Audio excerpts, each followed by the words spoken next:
Continuamos con el tema que vimos el día pasado. Recordemos que en este temario que estamos haciendo, estamos planteándonos por qué creo. Y fijémonos que en el fondo, lo que vamos haciendo en este estudio de por qué creo, es ver que realmente yo a quien creo es a Dios. Yo veo qué es lo que Dios ha dicho y yo digo, creo. Acepto que es verdad lo que Dios me dice y por lo tanto intento vivir de acuerdo con eso que Dios me dice. El día pasado ya vimos cómo Jesús nos dice que no vino a abolir la ley, ¿se acuerdan, no? Sino a perfeccionarla. Y también vimos que cuando aquel joven rico le pregunta ¿qué tengo que hacer para alcanzar la vida eterna?, le dijo, cumple los mandamientos. Pues hoy vamos a empezar a ver ¿qué nos dice Dios respecto de esos mandamientos? Porque en el Éxodo, que lo leímos la vez anterior, lo tenemos escuetamente expuesto. Entonces vamos a intentar profundizar porque fijémonos que la razón por la cual Dios da los mandamientos es porque nos quiere felices. Es como un buen padre que da consejos a su hijo porque lo quiere y quiere que camine felizmente por la vida, que las cosas le vayan bien, que se comporte como corresponde para que sea un hombre, una persona feliz y sea capaz de soportar y de superar lo que podría desviarle. Bien, pues eso es lo que hace Dios. No hay mejor padre que Dios y lo hace por lo tanto con amor. Vamos a empezar, volvemos a leer en el libro del Éxodo, capítulo 20, y leamos los versículos 1 al 6. Y habló Dios todo esto, diciendo, yo soy Yahvé, tu Dios, que te ha sacado de la tierra de Egipto, de la casa de la servidumbre. No tendrás otro Dios que a mí. No te harás imágenes talladas ni figuración alguna de lo que hay en lo alto de los cielos, ni de lo que hay abajo en la tierra, ni de lo que hay en las aguas debajo de la tierra. No te postrarás ante ellas y no las servirás, porque yo soy Yahvé, tu Dios, un Dios celoso, que castiga en los hijos las iniquidades de los padres hasta la tercera y cuarta generación de los que me odian, y hago misericordia hasta 1000 generaciones de los que me aman y guardan mis mandamientos. Fijémonos en el comienzo de este texto que hemos leído. Dios empieza diciendo, antes de decir lo que tenemos que hacer, comienza diciendo, yo soy Yahvé, tu Dios, que te saqué de Egipto. Es decir, recordemos, vamos a leer en el mismo Éxodo, en el capítulo 2, los versículos 23 y 24. Pasado mucho tiempo murió el rey de Egipto y los hijos de Israel seguían gimiendo bajo dura servidumbre y clamaron. Sus gritos, arrancados por la servidumbre, subieron hasta Dios, y Dios oyó sus gemidos y se acordó de su alianza con Abraham, Isaac y Jacob. Partimos de aquí, el pueblo de Israel estaba realmente oprimido injustamente. Y el pueblo sufre en esta situación de agobio, de opresión, y acude a Dios y pide ayuda a Dios. Y Dios dice, escucha. Es decir, escucha y más abajo dirá, actúa, se acuerda, quiere decir, empieza a actuar. Escucha esa oración y les ayuda a salir de esa situación de agobio. ¿Y por qué lo hace Dios? Pues porque los ama. Y porque los ama, los ha sacado de Egipto de una manera manifiesta, que era Dios el que estaba interviniendo, y los ha llevado por el desierto hacia la libertad. Y Dios empieza recordándoles eso. Yo soy Yahvé, tu Dios. O sea, fíjense que no es un extraño, es tu Dios. Es alguien que está cerca de ti, es alguien a quien hay una relación de pertenencia. Pues yo, Yahvé, tu Dios, te he sacado de Egipto. Es decir, te he mostrado con obras cuánto te amo. Esto es lo que le está diciendo. Te lo he mostrado. Entonces, ahora Dios va a decir en los mandamientos que es como Padre que te ama lo que espera de ti, para que seas feliz, para que te dejes seguir amando, para que dejes que se te siga amando. Recordad que Jesús nos dirá lo mismo. Si queréis buscar en el Evangelio de San Juan, capítulo 15, el versículo 9. Como el Padre me amó, yo también os he amado. Permaneced en mi amor. O sea, Jesús, ¿qué nos recuerda? El amor de Dios, el amor que Él nos tiene y que nos lo ha demostrado no con palabras simplemente, como en este caso, sino con hechos. Ha dado su vida por nosotros. Como en el Antiguo Testamento, Dios le dice al pueblo de Israel, le ha amado con hechos. Entonces, ¿qué le pide? Permaneced en mi amor, dice Jesús. ¿Habéis percibido que yo os amo? Pues ser fieles a ese amor. Porque el que ama espera que se le ame. Y los mandamientos son eso. En el texto del Éxodo que hemos leído, del capítulo 20, se nos dice, no tendrás otro Dios fuera de mí. Nosotros cuando aprendimos los mandamientos, el primero es amar a Dios sobre todas las cosas. No hay algo no debe haber algo o alguien que ocupe el lugar de primacía que debe ocupar Dios. Es sobre todas las cosas. ¿Y por qué nos dice entonces, no os hagáis imagen alguna? Fijémonos que lo que Dios está prohibiendo es hacerse ídolos. El ídolo es algo o alguien que es lo que atrae mis pensamientos y mis obras, algo que me obsesiona, algo en lo que yo me apoyo para actuar, que acapara mis pensamientos, podríamos decir, y mis obras, la motivación de mis obras. Pero que Dios no prohíbe hacerse imágenes, es decir, ¿qué es eso lo que Dios está diciendo que no nos hagamos ídolos? Fijémonos que en el mismo texto que hemos leído, un momentito que lo busque yo, nos ha dicho, no te harás escultura ni imagen alguna de lo que hay en lo alto de los cielos, ni de lo que hay abajo sobre la tierra. Versículo 5, no te postrarás ante ellas. Aquí tenemos la clave. Es decir, no lo tendrás como un ídolo. En el mismo capítulo, fíjense el versículo 23. No os hagáis conmigo dioses de plata, ni os hagáis dioses de oro. Lo ve muy bien claro, fijaos que en el mismo contexto de este capítulo 20, no os hagáis dioses. El Papa decía, el Papa Francisco, cuando explicó los mandamientos, este mandamiento decía que hoy tenemos un supermercado de ídolos. Y yo creo que estamos de acuerdo, ¿no? Hay muchos ídolos. El ídolo, yo diría que el que está en el fondo de todo tenemos es el egoísmo. Tenemos el ídolo de, qué sé yo, del tarot, de las riquezas. Para algunos quizás su ídolo es comprarse un coche de un modelo especial, o que sea su ídolo lo que le atrae su atención y lo que mueve su voluntad para actuar. Quizás sea, pues qué sé yo, un modelo de móvil nuevo con una gama especial. Cada cual sabe. Como dice el Papa, hay un supermercado de ídolos. Pero que lo que Dios prohíbe en ese texto no es realmente hacerse imágenes. Nos lo demuestra la misma Sagrada Escritura. Ustedes, por ejemplo, se acordarán de aquel episodio que se nos narra en el Éxodo, es decir, un episodio que ocurre durante la travesía del desierto, en el que hay unas serpientes en un momento dado que muerden a los israelitas y estos mueren. Y claman a Dios, claman a Moisés, y Moisés pide a Dios remedio. ¿Y qué remedio les da Dios? Vamos a leerlo, fíjense en el libro de los Números, en el capítulo 21, los versículos 7 al 9. El pueblo fue entonces a Moisés y le dijo: hemos pecado murmurando contra Yahvé y contra ti. Pide a Yahvé que aleje de nosotros las serpientes.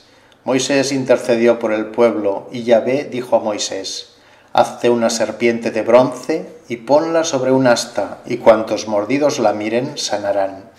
Hizo pues Moisés una serpiente de bronce y la puso sobre un asta, y cuando alguno era mordido por una serpiente, miraba a la serpiente de bronce y se curaba.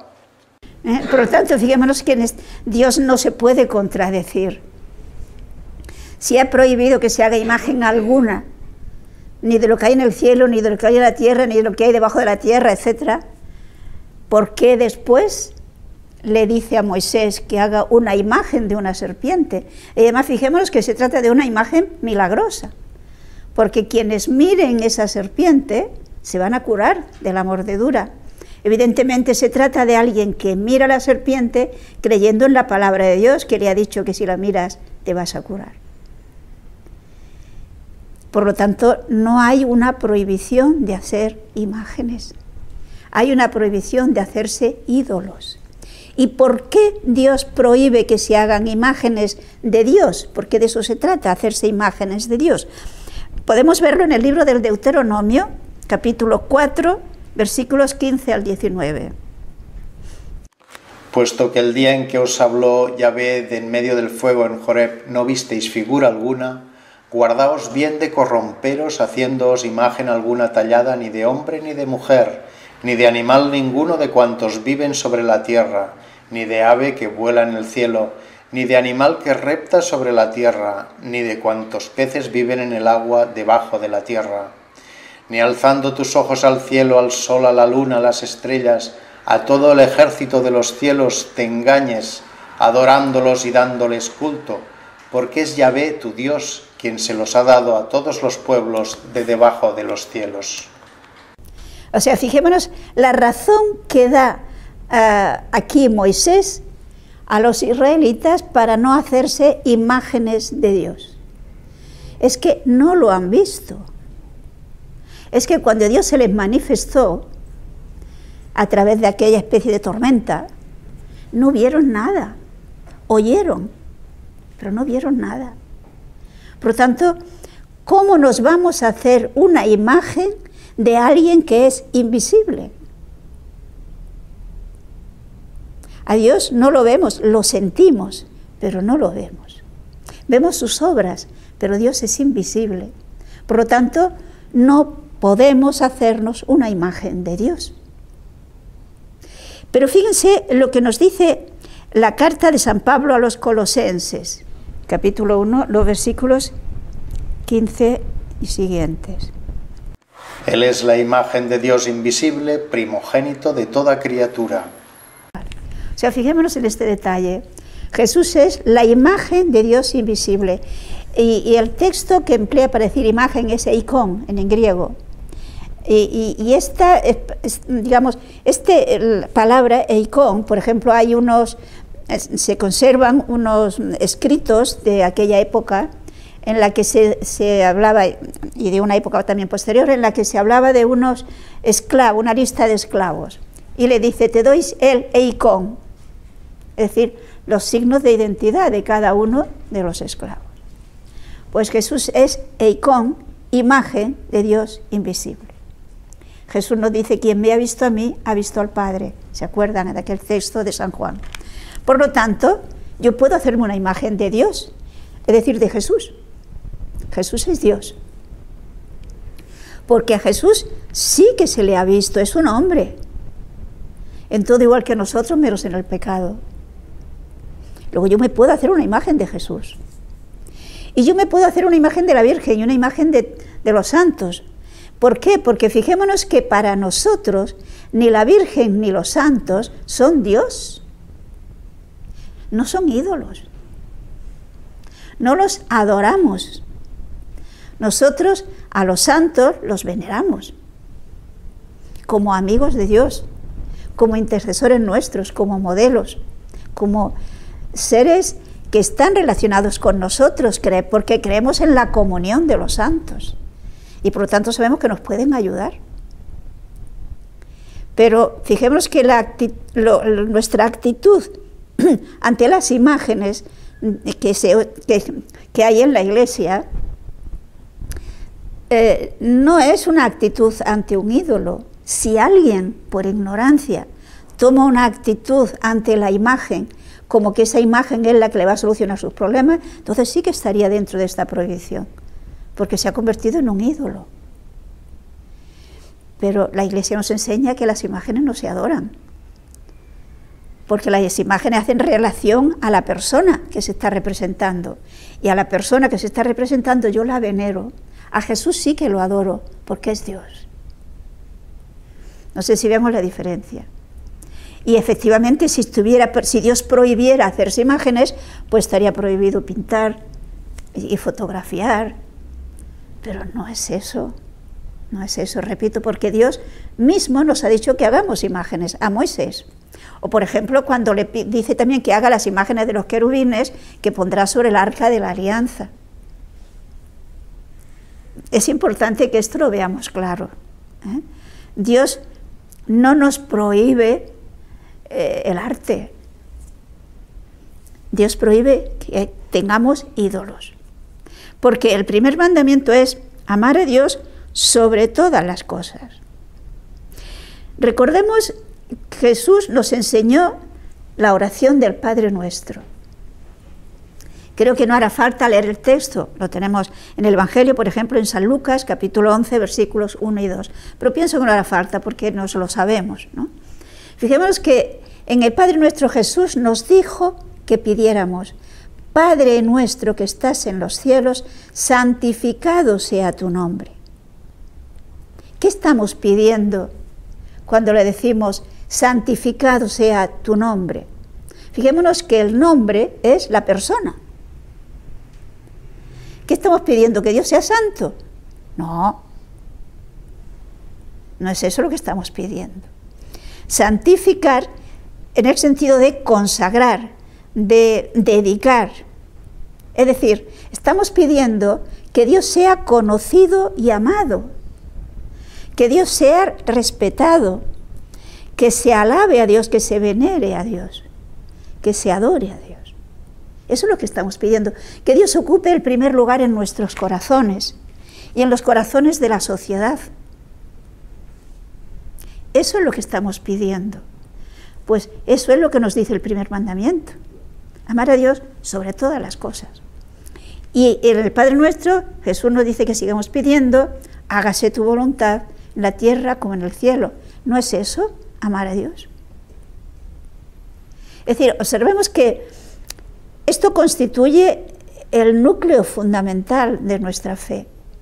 ¿Y por qué constituye el núcleo fundamental de nuestra fe? Pues porque nadie nos ama como Dios. Nadie ha hecho más por nosotros que Dios. Recordemos aquel texto del Evangelio de San Juan, capítulo 3, versículos 16 y 17. Porque tanto amó Dios al mundo que le dio su unigénito Hijo, para que todo el que crea en él no perezca, sino que tenga la vida eterna. Pues Dios no ha enviado a su Hijo al mundo para que juzgue al mundo, sino para que el mundo sea salvo por él. O sea, fijémonos esa expresión de San Juan, que hay como una admiración, una sorpresa, tanto, hasta tal punto llega ese amor de Dios hacia el mundo. Recordemos que San Juan, mundo es el mundo que rechaza a Dios. Esos que no aman a Dios. Pues tanto ama a Dios al mundo que le da lo que más ama, que es a su Hijo único. Y fijémonos que insiste el texto, que no ha enviado a su Hijo para señalarnos nuestras culpas, no ha venido para señalarnos nuestros pecados, ha venido para salvarnos, no ha venido para juzgarnos. ¿Cabe amor más grande? ¿No es razonable que le amemos? Yo creo que sí. Porque además, fijémonos en la primera carta de San Juan, capítulo 4, versículos 4 al 8. Vosotros, egipcios, sois de Dios y los habéis vencido, porque mayor es quien está en vosotros que quien está en el mundo. Ellos son del mundo, por eso hablan del mundo y el mundo los oye. Nosotros somos de Dios. El que conoce a Dios nos escucha, el que no es de Dios no nos escucha. Por aquí conocemos el espíritu de la verdad y el espíritu del error. Carísimos, arriémonos unos a otros porque la caridad procede de Dios y todo el que ama es nacido de Dios y a Dios conoce. El que no ama no conoce a Dios porque Dios es caridad. Vale, fijémonos cómo aquí San Juan insiste en un punto importante. Dios nos amó antes que nosotros ni siquiera conociéramos a Dios. Dios nos amó primero. Y nos amó con hechos, no con palabras.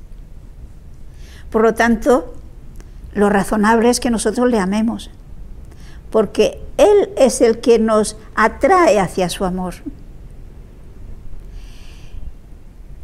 Y por lo tanto, podríamos decir que es celoso, no quiere compartir su amor con otros ídolos.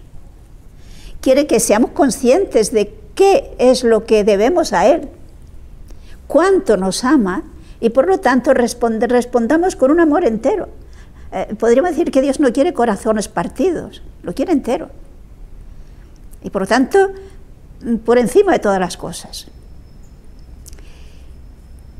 Pero sin embargo, como digo que decía el Papa, en nuestra sociedad hoy tenemos un gran supermercado de ídolos. Y yo pienso que, como que es lo que hay en nuestro ambiente, es muy fácil que yo diría por ósmosis se nos metan. Y sería bueno que nos planteáramos un poco ¿cuál es mi Dios? ¿Qué es lo que a mí me mueve, me atrae mi pensamiento, me motiva para actuar? ¿Qué es lo que hay en mi vida? Porque ese es este es mi Dios. Y si no es Dios, es un ídolo. Pues esta es la realidad real, para la redundancia. Luego, sería bueno que nos lo planteáramos. ¿Cuál es mi Dios? ¿Es el egoísmo?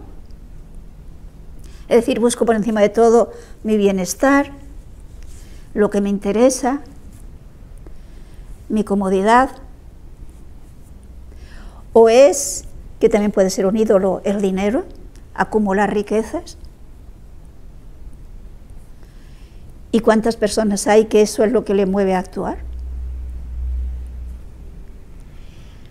¿O es quizá incluso el sexo? Ahí tenemos toda la cantidad de pornografía, de personas que están atrapadas por ese ídolo, etcétera, etcétera. Un auténtico supermercado. Pero vamos a leer un texto que está en el Deuteronomio, capítulo 18, versículos 9 al 12. Cuando hayas entrado en la tierra que Yahvé tu Dios te dará, no imites las abominaciones de esas naciones, y no haya en medio de ti quien haga pasar por el fuego a su hijo o a su hija, ni quien se dé a la adivinación, ni a la magia, ni a las hechicerías y encantamientos, ni quien consulte a encantadores, ni a espíritus, ni a divinos, ni pregunte a los muertos. Es abominación ante Yahvé cualquiera que esto hace, y precisamente por tales abominaciones arrojará Yahvé tu Dios de delante de ti a esas gentes. Bueno, fijémonos que este texto tendríamos que recordarlo y reflexionar en él. Nos dice aquí claramente Dios, a través de Moisés, que si los cananeos Dios quiere que sean expulsados y que en su lugar entre el pueblo de Dios, es por una serie de abominaciones que hacían, que les llevaba a una corrupción plena, una corrupción, diríamos, total. Y por eso dice, los expulsa, luego le dice, no hagáis lo que ellos hacen, no volváis a caer donde ellos cayeron. ¿Y qué es lo que nos dice aquí que hacían estos cananeos? Observemos, en primer lugar, que dice que no hay en medio de ti quien haga pasar por el fuego a su hijo o a su hija. Existía allí entre los cananeos, pues una costumbre, digámoslo así, que es inmolar sus hijos al dios Moloc. En otros países, pues se inmolaba otro dios, pero inmolar sus hijos, en este caso al dios Moloc. Y Dios le dice, no hagáis eso, que es abominación. Quizás nosotros podríamos pensar, hombre, ahora nosotros no inmolamos nuestros hijos al dios Moloc. El dios Moloc no existe. Ya hemos sabido que el dios Moloch no existe. ¿Pero no les parece que sí se inmolan los hijos a otro ídolo? Y no somos conscientes. Entonces se inmolaba al dios Moloch. Hoy se inmola al dios egoísmo, al dios comodidad, al dios que no me compliquen la vida. Antes se hacía de una manera grosera, diríamos, allí, llevando a un templo y inmolando allí al hijo sobre el fuego. Ahora se hace, como somos más civilizados, pongamos esto entre comillas, de una manera más discreta, en una clínica, pero es lo mismo, se inmolan los hijos. Y además, fijémonos que estamos en una sociedad mucho más hipócrita que entonces. Ahora somos totalmente contrarios, y con razón, a la pena de muerte. No aceptamos la pena de muerte de un malhechor. Y tiene razón, porque no somos dueños de la vida. Pero inmolar a un inocente e indefenso, eso está permitido y aprobado. Pues yo diría, pensémoslo un poco, porque como que estamos tan acostumbrados y se nos habla tanto y tan profundamente de los derechos de las mujeres en este caso, pues se olvida de los derechos de los inocentes. Y se olvida que en el fondo eso es una aberración, una abominación, es un crimen. Se llame con palabras bonitas de interrupción del embarazo. Pero es un crimen, es matar a una criatura que está viva y que es inocente y que no se puede defender. Bueno, pues nos está diciendo, eso es dar culto a un ídolo, que no se llama Moloch, pero que tiene otro nombre. Pero es un ídolo. Porque, ¿qué es lo importante por encima de todo? Yo. Que yo esté bien, que yo no tenga problemas, que a mí no me compliquen la vida, mi bienestar. ¿No es un ídolo eso? Pues tendríamos que planteárnoslo. Pero también fijémonos que Dios dice que también es un ídolo al que deben de evitar la magia, la hechicería, los encantamientos, el evocar a los muertos. Todo esto se está haciendo entre nosotros. Y a veces se toma como un juego, un divertimento. Es muy peligroso,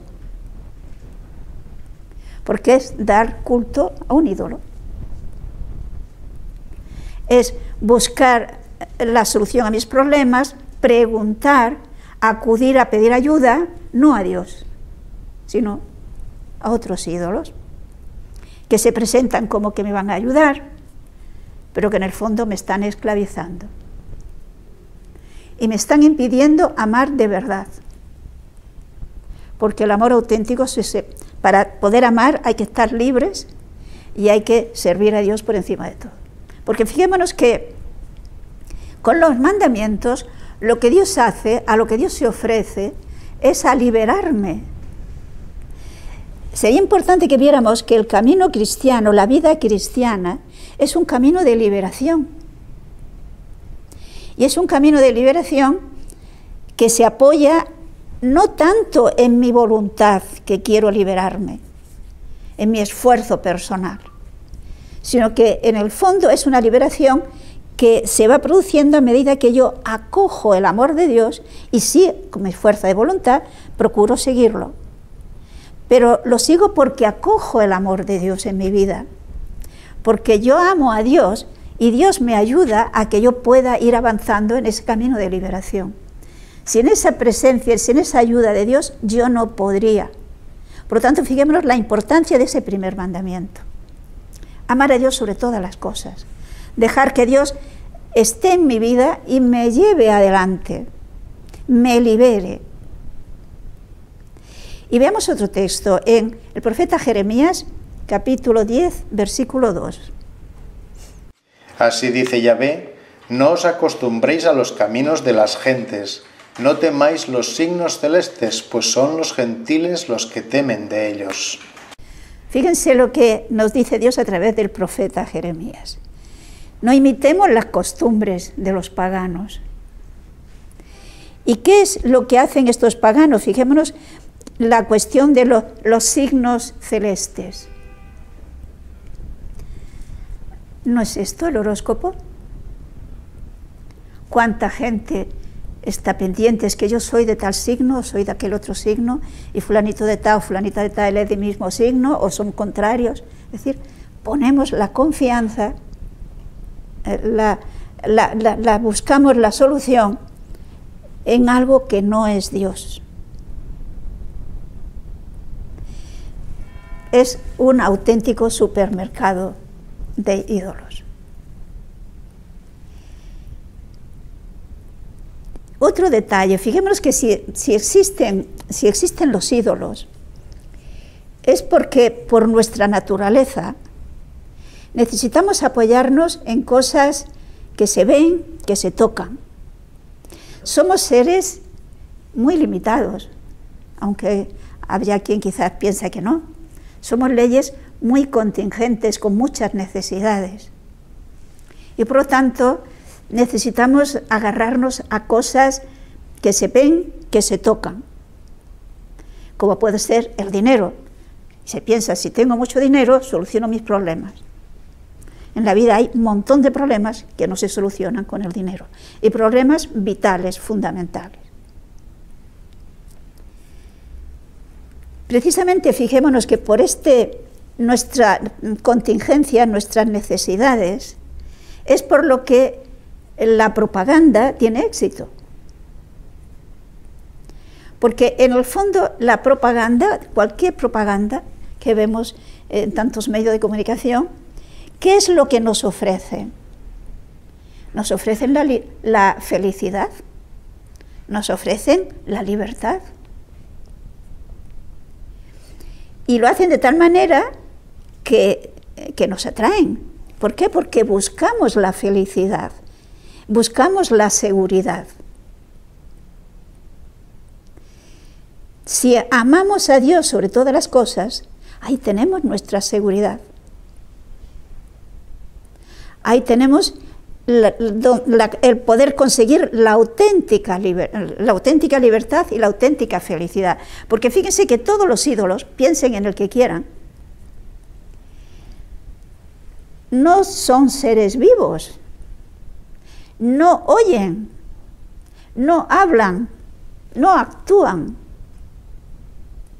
Dios es el Dios vivo que escucha. Lo vimos en el Éxodo. El pueblo clama a Dios y Dios interviene y Dios actúa y Dios los libra.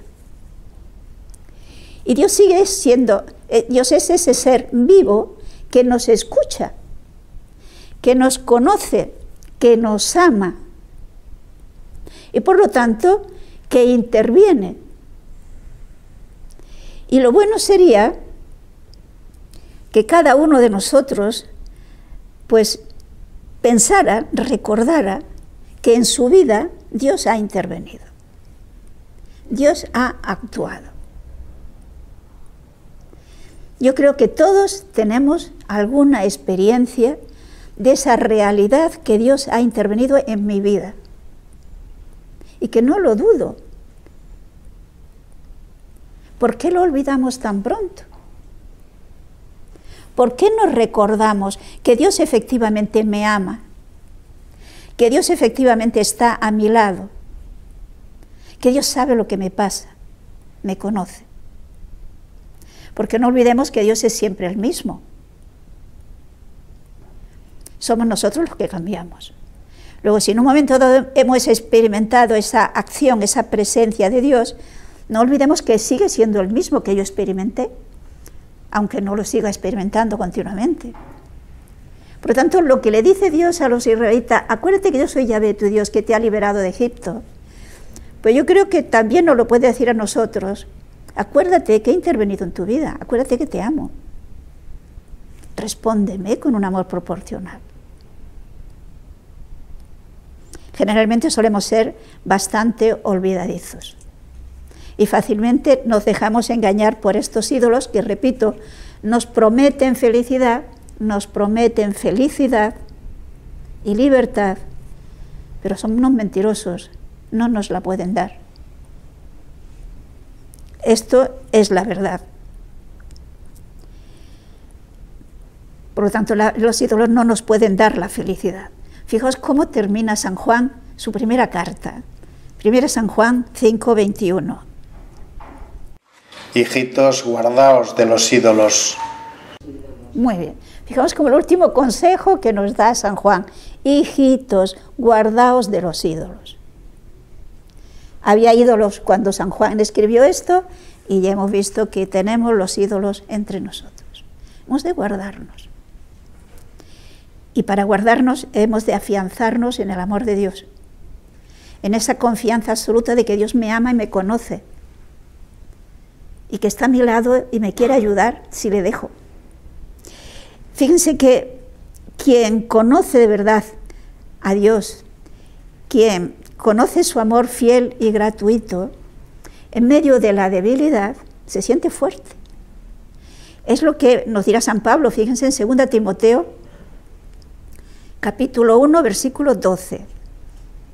Por esta causa sufro, pero no me avergüenzo, porque sé a quien me he confiado, y estoy seguro de que es poderoso para guardar mi depósito para aquel día. O sea, fíjense la actitud de San Pablo en esta situación en la que está sufriendo mucho, está preso, pero se siente fuerte. ¿Por qué? Porque dice, sé de quién me he fiado, sé en quién he puesto mi confianza, y Dios no le va a fallar, ni le falló a él, ni nos fallará a nosotros si efectivamente ponemos nuestra confianza en él y no en otras cosas. Porque fíjense que Dios, como se ve de este mismo texto que hemos leído, no nos promete éxito.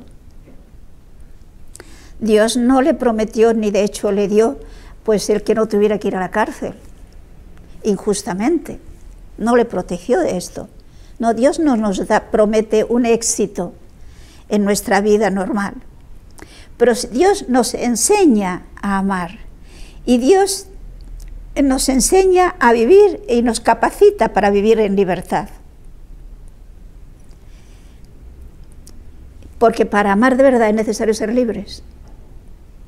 Y Dios nos da la auténtica libertad. La libertad de nosotros mismos.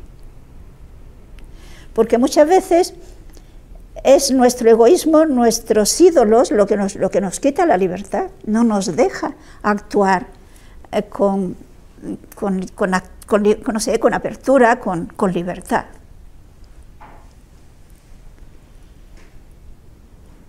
Por lo tanto, fíjense que cuando Dios nos dice que el primer mandamiento, nos dice Jesús, es amar a Dios sobre todas las cosas, si lo vemos desde esta perspectiva, se fijan que es evidente, porque si quien ama a Dios realmente de esta forma,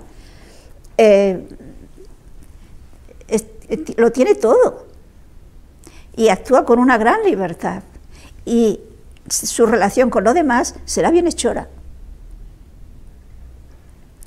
Pero ese amor a Dios nos lleva a también respetar el segundo mandamiento, que es no tomarás el nombre de Dios en vano.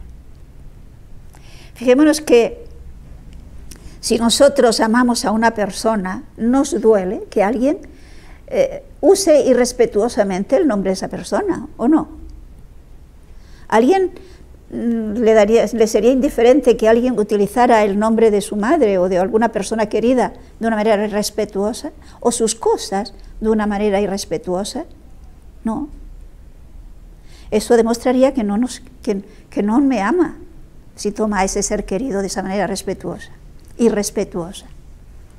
Por lo tanto, el no tomar el nombre de Dios en vano, no olvidemos que el nombre en la Biblia es la persona, es una manera de manifestar nuestro amor.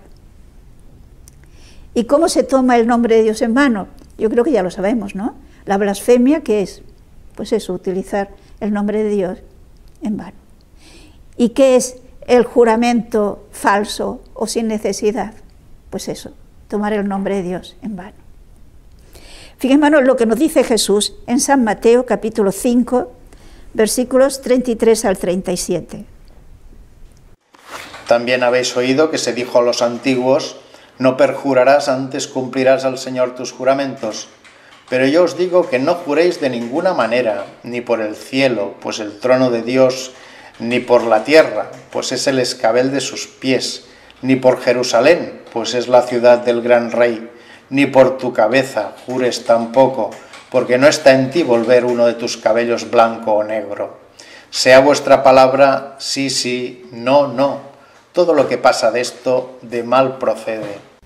O sea, Jesús, si se fijan, perfecciona este mismo mandamiento, porque ¿qué decía el mandamiento?